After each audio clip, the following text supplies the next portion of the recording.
आज मैं आपको लेके चल रहा हूँ साहब भोले भंडारी शिव शंकर महादेव के दूसरे निवास स्थान पर। एक निवास स्थान तो साहब उसका कैलाश पर्वत है जिसके बारे में सारी दुनिया को मालूम है, और ये दूसरा स्थान पताल लोक के अंदर ये है जटाशंकर महादेव। मान्यता ये है साहब कि जब भस्मासुर को भगवान शिव ने वरदान दिया था कि तुम जिसके सिर के ऊपर भी हाथ रखोगे वो जलकर भस्म हो जाएगा, जिसके कारण उसका नाम भस्मासुर पड़ा। और वो आजमाने के लिए कि ये वरदान सही है कि गलत है, भगवान शिव के सिर के ऊपर ही हाथ रखने को चल पड़ा। तो उससे बचने के लिए भगवान शिव जब चले तो कुछ स्थानों पर उन्होंने निवास किया था, जिसमें से ये एक है।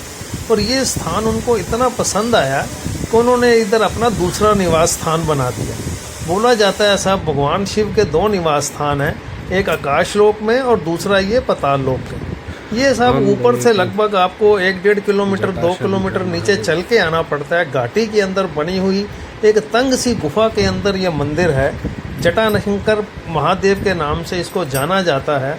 थोड़ा दुर्गम रास्ता है, भीषण जंगलों के अंदर ये रास्ता होकर गुजरता है। और ये देखिए साहब ये गुफा के अंदर भगवान शिव का जो ये शिवलिंग है ये स्वयंभू है, इसको किसी ने बनाया नहीं है, ये कुदरती तौर पे खुद बना हुआ है। और यहाँ पे सारा साल कुदरती तौर पे इसका जल अभिषेक भगवान खुद करते हैं। और ये पहाड़ियाँ दोनों तरफ से जुड़ी हुई पहाड़ियाँ, ये इसको अगर आप ड्रोन फुटेज से भी देखोगे ना साहब तो ऐसा लगता है जैसे किसी शेषनाग के फन की तरह पहाड़ियाँ नजर आती हैं। और इसकी कुछ मान्यता पांडवों से भी जुड़ी हुई है। बोलते हैं कि ये गुफाएं पांडवों ने खोज की थी। और ये मंदिर के अंदर जो पानी का कुंड आपके सामने है, इसका पानी आने का स्तोत्र अज्ञात है साहब, किसी को मालूम नहीं ये पानी किधर से आता है। और एक खासियत और है साहब इस कुंड की, सारा साल एक ही तापमान इस कुंड का रहता है। और पानी का लेवल ना 1 इंच से ज़्यादा होता है ना 1 इंच कम होता है। ये देखिए दो पहाड़ों के बीच में पत्थर देख के ऐसा लगता है कि किसी ने उठा के पत्थर रख दिया हो दो पहाड़ों को रोकने के लिए। और ये नंदी बाबा बैठे हुए हैं भगवान शिव के सामने। और ये गुफाएं जो है ना साहब ये इतनी लंबी हैं, इतनी विशाल हैं कि इसका आज तक कोई भी साइंटिस्ट और छोर पता नहीं लगा पाया है साहब। तो आगे जाके कुछ ऑक्सीजन भी कम हो जाती है, जिसके कारण यहाँ की लोकल अथॉरिटीज़ ने, गवर्नमेंट ने उस गुफाओं को बंद कर दिया है ताकि कोई आगे जाके रास्ता भटक नहीं पाए। बहुत कोशिश की गई सब, तब भी इन गुफाओं के अंदर कोई इनका आखिरी कोना मिल नहीं पाया।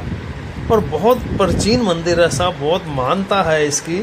सावन के महीने में तो बोला जाता है साहब 2-2 2.5 किलोमीटर लंबी लाइन लगती है यहाँ पे दर्शन करने के लिए। और अंदर आके दर्शन करने के लिए पूरे का पूरा दिन निकल जाता है साहब। बहुत ही भक्तिमय वातावरण है इधर का।